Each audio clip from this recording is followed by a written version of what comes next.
ஒரு குளக்கரையில் ஒரு 2-3 பேர் இருக்காங்க. ஒரு வயதான பெரியவர் இருக்கார். இவர் போனவர் அந்த 4 பேரோடு சேர்ந்து 5வது பேராக நின்றுட்டு அவரை வணங்கி, ஐயா, இந்த காஞ்சிபுரத்தில் மகா பெரியவர்னு ஒருத்தர் இருக்காராம், அவரை நான் தேடி வந்தேன். இந்த பகுதியில் நாங்கள் எங்கேயும் சந்திக்க முடியல, என்ன விஷயமா அப்படின்னு அந்த பெரியவர் கேட்க, எனக்கு நிறைய பாரம், மனச்சுமை. அப்படியா, அதனால என்ன, அதை இறைவன்கிட்ட இறக்கி வச்சுட்டு அவர் பார்த்துப்பார். அது மாதிரி உங்கள் பாரத்தை இறைவன் மேலே சுமத்திருங்க, அவன் பார்த்துப்பான்னு. அது பார்க்கறது பாவம் இல்லையான்னா வேறு வழி இல்லையே.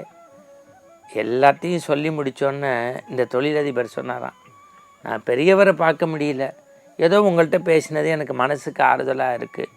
சரி, நான் இறைவன்கிட்டே இறக்கி வச்சிடுறேன், நீங்கள் யாருன்னு தெரிஞ்சுக்கலாமா?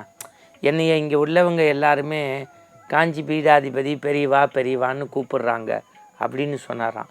அவருக்கு அப்படியே ஷாக் ஆகிடுச்சான். எந்த பெரியவரை பார்க்க வேண்டுமோ, தரிசிக்க வேண்டுமோ, தன்னுடைய சொல்களை எல்லாம் இறக்கி வைக்க வேண்டுமோ, அவரிடத்திலேயே தான் இத்தனை மணி நேரம் உரையாடி கொண்டிருக்கிறோமா என்கின்ற ஆனந்த கண்ணீருடன் நெடுஞ்சாங்கடையாக விழுந்துட்டார்.